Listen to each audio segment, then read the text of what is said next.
Coming in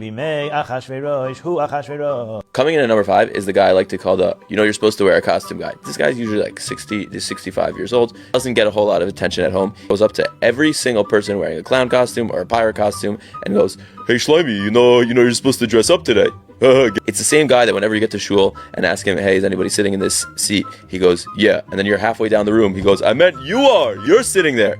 Nobody likes him. He's kind of the worst, but every shul has one, and we need one to remind us we're in Gullus. Coming in at number 4 is the guy that's still dressing up as Trump and still thinks it's a hilarious bit. He usually has some version of a MAGA hat, which says something really stupid on it, like "Make Perm Great Again."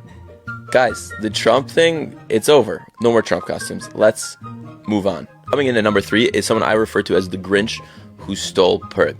He is usually from a place where people always grew up but never seem to actually live, somewhere like the Lower East Side, Mill Basin, maybe Washington Heights. He comes in usually wearing a suit and tie because you know that Megilla, you're really supposed to wear Shabbos clothing to it, and you're only really supposed to wear the costume and change the costume after Megillah is over.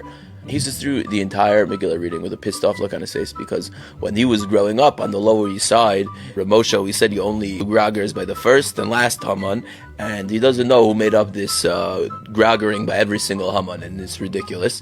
This guy's always sitting next to like the 8-year-old that's off his ADHD medication and is just letting loose fireworks on every single Haman, and this guy just staring at the rabbi like, "Rabbi, you gonna let this go on the whole time?" The Grinch is kind of annoying, but his entertainment value is so high that he's like a net positive, I would say. So we're putting him right in the middle at number 3. Coming in at number 2, little yeshivish kids with cap guns. These kids have been memorizing Mishnayos Baal Peh the entire year just to collect enough raffle tickets to buy that one see-through cap pistol from the Rebbe with the orange caps. They've been hiding the cap gun in their sock drawer because their parents don't let guns in the house. They whip it out by Megillah. This is their night to let loose. The second Haman's out, boom, boom.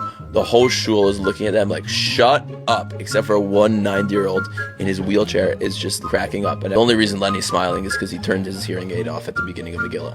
Coming in at number 1 is the guy that comes in. He's Mr. Grogger. He comes in, his whole family, everyone has a different instrument. He's playing the bongos like he's an African tribe leader, and they're just like ready to go for every Haman.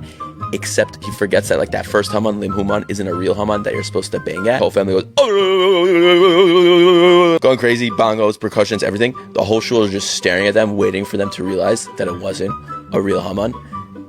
That guy's a legend.